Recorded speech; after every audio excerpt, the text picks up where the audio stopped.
Hi everyone, welcome to Neurodoc. Today we will do a very interesting podcast on winter season and loneliness. Winter season is coming and हमारा brain काफ़ी slow हो जाता है winter season में, तो ये क्यों होता है और इसके क्या side effects हैं और इससे आगे हमारे brain पे क्या impact पड़ सकता है. So today we will figure out all of this. For that we have our own neurodoc, Dr. Praveen Gupta.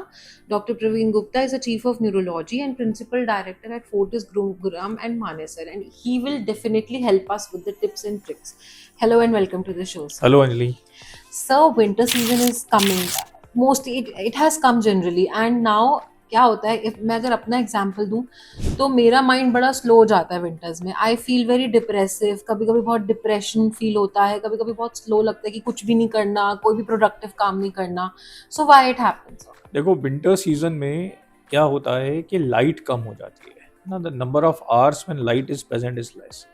तो सनलाइट हमारे ब्रेन को एक्टिव करने का एक ट्रिगर है जो हमारे सर्केडियन रिदम को रेगुलेट करती है, जिसकी वजह से हमारे अंदर जो इंटरनल एक्टिविटी है, जो endogenous desire to do things है, वो खुद ही कम हो जाता है, which is because of hormonal nerve transmitter changes. साथ में हम ठंड की वजह से बाहर नहीं जाते, रजाई में या बेड में बैठे रहते हैं, which also increases our loneliness by decreasing social interaction.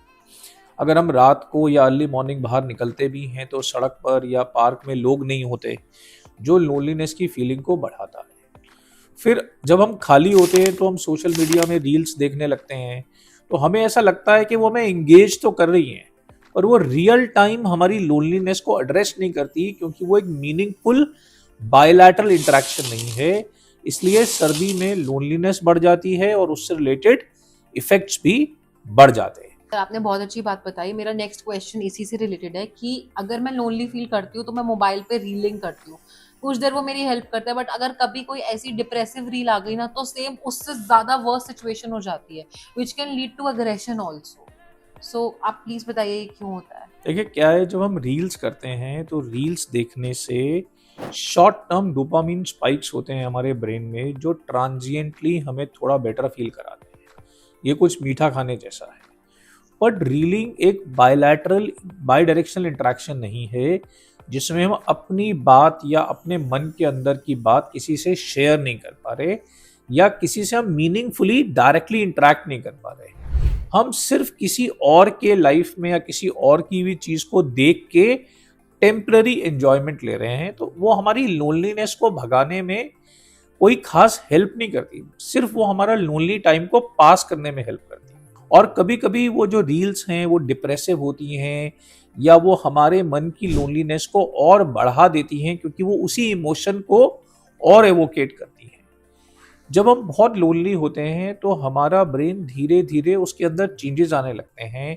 तो हमारे हिप्पोकैम्पस में, अमेगडला में, हमारे प्रीफ्रंटल कॉर्टेक्स में चेंजेस आते हैं, जो कि हमारी सोशल इंटरेक्शन को और ख़राब बना देते हैं, क्योंकि हमारे अंदर एक एंग्जाइटी डेवलप हो जाती है। फिर जब कोई हमसे बात करता है तो हम उससे ठीक से रिएक्ट नहीं कर पाते। हमारे अंदर फीलिंग ऑफ इन्फीरियॉरिटी आ सकती है, सोशल एंग्जाइटी आ सकती है, नेगेटिव कॉम्प्लेक्सेस हमारे अंदर आ जाते हैं। इसलिए हमारा लोगों से इंटरेक्शन पहले ही कम होता है और लोनलीनेस उसे और कम कर देती है। सर थैंक यू, बहुत अच्छा आपने एक सोल्यूशन बताया मुझे.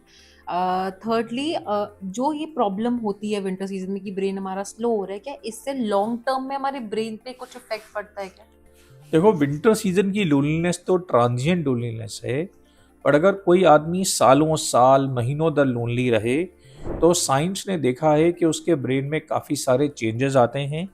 उसका हिपोकैम्पस जो मेमोरी के लिए रिस्पॉन्सिबल है, उसका प्रीफ्रंटल कॉर्टेक्स जो अमेगडला के लिए रिस्पॉन्सिबल है, उसके अंदर जो वॉल्यूम है वो थोड़ा कम होने लगता है, ब्रेन की एट्रोफी बढ़ जाती है। इसका मतलब long term loneliness leads to loss of brain function and brain substance. Sir loneliness के बारे में तो हमने बात करी, एक बहुत बड़ा कॉज है डिप्रेशन एंड एंजाइटी.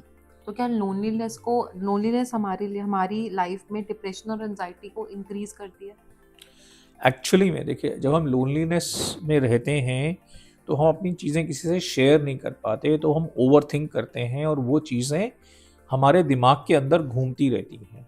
हम चीज़ों को एज्यूम करते रहते हैं और वो नेगेटिव फीडबैक लूप हमारे दिमाग में घूमती रहती है। कुछ भी ऐसा नहीं होता हमारी ज़िंदगी में जो हमारे हैप्पी हॉर्मोन्स को स्टिमुलेट करता है, जिसकी वजह से हम धीरे-धीरे डिप्रेस्ड हो जाते हैं और अगर ज़्यादा समय तक ये स्थिति चलती रहे तो हम सीवियर डिप्रेशन में भी जा सकते हैं। उसी तरह से जब हम बहुत समय तक लोगों से बात नहीं करते और हम किसी सोशल सेटिंग में जाते हैं तो हम बहुत ऑकवर्ड फील करते हैं, हमें बहुत सोशल एंग्जाइटी होती है, हमारी सेल्फ इमेज, हमारा सेल्फ कॉन्फिडेंस कम हो जाता है, तो हम लोगों से बात करते हुए हिचकते हैं। हम सोचते हैं कि क्या आजकल क्या चल रहा है, क्या मुझे पता भी है, मुझे तो आजकल का लिंगो ही मालूम नहीं है।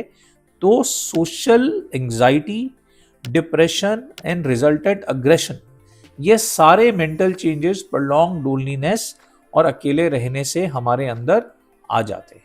थैंक यू सर, काफ़ी अच्छी इन्फॉर्मेशन आपने दी आज, बट लास्ट सॉल्यूशन भी ज़रूरी है। So what are the tips to combat this? देखो, लोनलीनेस से बचने के लिए हमें इनिशिएटिव लेना बहुत ज़रूरी है।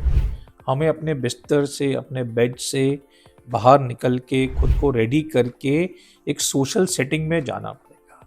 सिर्फ सोशल मीडिया पे रील्स देखना या अननोन लोगों से इंटरेक्ट करना या चीज़ों को लाइक करने से लोनलीनेस दूर नहीं होती। We need real acquaintances and real friends. हमें अपने फ्रेंड से रिकनेक्ट करना चाहिए, उन्हें एक कॉफ़ी पे या एक चाय पे मिलना चाहिए, उनके साथ बाहर जाना चाहिए। हमें एक हॉबी इनकलकेट करनी चाहिए, क्योंकि जब हम किसी हॉबी को इनकलकेट करते हैं या किसी क्लास में जाते हैं तो वहाँ हमें नंबर ऑफ लोगों से मिलते हैं। उन लोगों में हमारा कॉमन इंटरेस्ट होता है जो वो हॉबी है, जिससे एक टॉपिक के ऊपर हम उनसे बात कर सकते हैं, उनसे इंटरेक्ट कर सकते हैं। हम एक्सरसाइज करने के लिए जिम में जा सकते हैं, जहाँ हमें हमारे टाइप के और लोग मिल सकते हैं जिनके साथ हम सोशली इंटरेक्ट कर सकते हैं।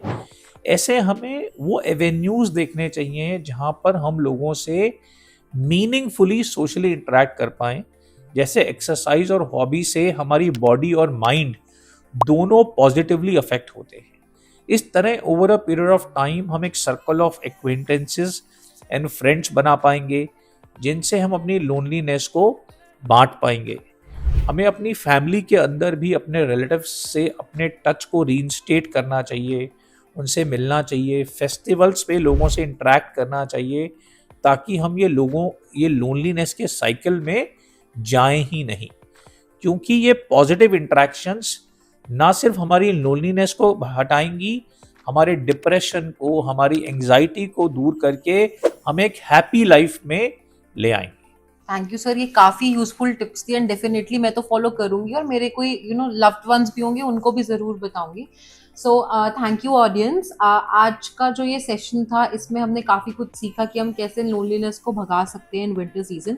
सो आई होप आप सब ये टिप्स फॉलो करें, and for more brain boosting tips, tricks and videos, please keep following Neurodog. Thank you.